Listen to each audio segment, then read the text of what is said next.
प्यारे बच्चों, प्रधान जी को सभी को नमस्कार।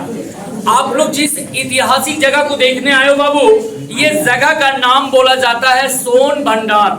नोटिस बोर्ड पर भी पढ़ा होगा। लेकिन टूरिस्ट लोग जब घूमने के लिए आते तो कहते हैं कि सोना का भंडार। तो सोन का शुद्ध हिंदी होता है सुरंग टनल गुफा। तो इसी दरवाजे के पीछे 3 माइल की लंबी गुफा है, जहां से आपका गर्म पानी कुंड का झरना बह रहा। उसी की जस्ट बगल से 565 सीढ़ी चढ़कर जब ऊपर जाएंगे तो एक वैभारगिरी पर्वत है। उसी वैभारगिरी पर्वत के जस्ट बगल में सप्तरणी गुफा और पिपली गुफा है। तो जब भगवान बुद्ध को कुशीनगर में मृत्यु हुआ था तो 3 महीने के बाद 500 बौद्ध भिक्षुओं के साथ प्रथम बौद्ध संगीति सभा राजगीर सप्तरणी गुफा के ऊपर में हुआ था और बौद्धों का धार्मिक पुस्तक लिखा गया था। सुपिटक, विनय पिटक, अभिधम मतलब त्रिपिटक की रचना मुनि कैसव जी के द्वारा किया गया था। तो उन गुफाओं से लेकर इन गुफाओं का अंडरग्राउंड संबंध रास्ता बताया गया है। तो इसी दरवाजे के पीछे बताया जाता है कि जैन मुनि गौतम स्वामी तपस्या करते थे। तो राजा बिंबिसार का बेटा अजातशत्रु पैसे के लालच में राजगद्दी के कारण अपना पिता को झूले वाली कारागार में बंदी बनाकर तड़पा कर मार डाले थे। उनकी धर्मपत्नी रानी कौशल्या ने गुस्से में आकर सारी धन संपत्ति इसी गुफा के प्रांगण में जैन मुनि गौतम स्वामी को दान देने के लिए आए थे। लेकिन वो तो भंते थे, साधु थे, उनको धन का जरूरत नहीं था।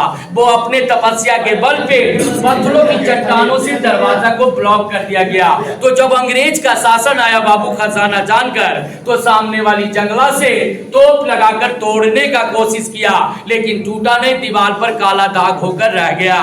उसी समय भारत का प्रथम वैज्ञानिक डॉक्टर जगदीश चंद्र बसु ने जब गर्म पानी झरना को टेस्ट लिया तो ऐसा अनुमान हुआ कि इस पहाड़ के भीतर में काफी विस्फोटक पदार्थ है, जैसे लोहा, गंधक, आयरन, सल्फर की मात्रा है। अगर इसे छेड़छाड़ करेगा तो ज्वालामुखी फटेगा, आग लगने की भय थी और गर्म पानी का झरना जब बंद हो जाएगा तो देश विदेश से जो डॉलर आ रहा है इसी गर्म पानी के बदौलत आ रहा है। इसी कारण से ब्रिटिश गवर्नमेंट 1904-05 में ऐसा कानून पारित किया गया कि जो धर्म स्थल को नष्ट करेंगे उसे कड़ी से कड़ी सजा मिलेगा, नहीं तो 5000 रुपया का जुर्माना देना पड़ेगा।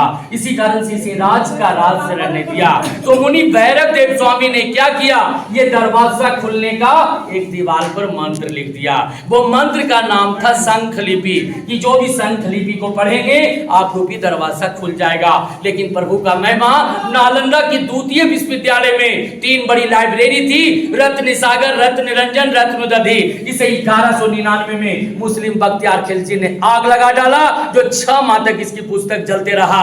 जब पुस्तक ही जल गया बाबू तो दरवाजा खुलने का सवाल कहां से लिखता। इसी कारण से खुल सिम सिम बंद सिम सिम का कोड भाषा में रह गया। तो चलेंगे मंत्र देखेंगे। देखिए बच्चे लोग, ये मंत्र लिपि जो देख रहा बाबू, शंख लिपि जो मैंने अभी बताया कि जो भी पढ़ लेंगे आप रूपी दरवाजा खुल जाएगा।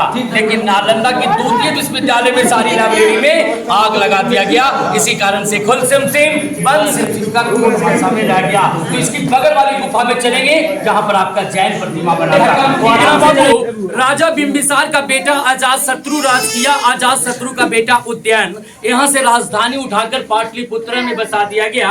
तो कालांतर में जगह खाली पड़ गया, यानी आफ्टर क्राइस्ट 1700 साल पूर्व मुनि भैरव देव साधु ने पहाड़ काटकर 2 गुफाओं का निर्माण किया, एक पश्चिमी गुफा और ये पूर्वी गुफा। और दोनों गुफाओं के आगे लेफ्ट राइट साइड पिलर, छज्जेदार मंडप, जो सभा मीटिंग होता था। लेकिन 1934 की बिहार भूकंप में टूट गया। तो नालंदा में 2 विद्यार्थी थे, फायान होइनसन। होइनसन साहब जब भारत भ्रमण करने लगे, उनकी डायरी की रिपोर्ट पर इसकी खुदाई 1905 में किया गया। तो ये डबल गुफा मिला, एक पत्थर का और एक ईंटे का। लेकिन 1934 की बिहार भूकंप में टूट गया। जब इसकी पत्थर बाहर किया गया तो दीवारों पर तीर्थंकरों का प्रतिमा मिला, जैसे में 24वें तीर्थंकर भगवान महावीर स्वामी जो कल्प वृक्ष के पास तपस्या किए थे, 23वें तीर्थंकर भगवान पारसनाथ, दूसरी तीर्थंकर अजीतनाथ, 6ठे तीर्थंकर पदम प्रभु, नेमिनाथ और महावीर स्वामी का प्रतिमा मिला। ये भी प्रतिमाओं को बख्तियार खिलजी ने नष्ट कर दिया। तो पुराना राजगीर आपका बसाया गया बस स्टैंड के पास किला मैदान के नाम से जाना जाता है। तो राजगीर का ओल्ड नाम बोला गया गृहवर्ज। गिरी का मतलब होता है पहाड़, वर्ष मिसवासी। तो राजगीर 5 पर्वतों से घिरा हुआ है बाबू।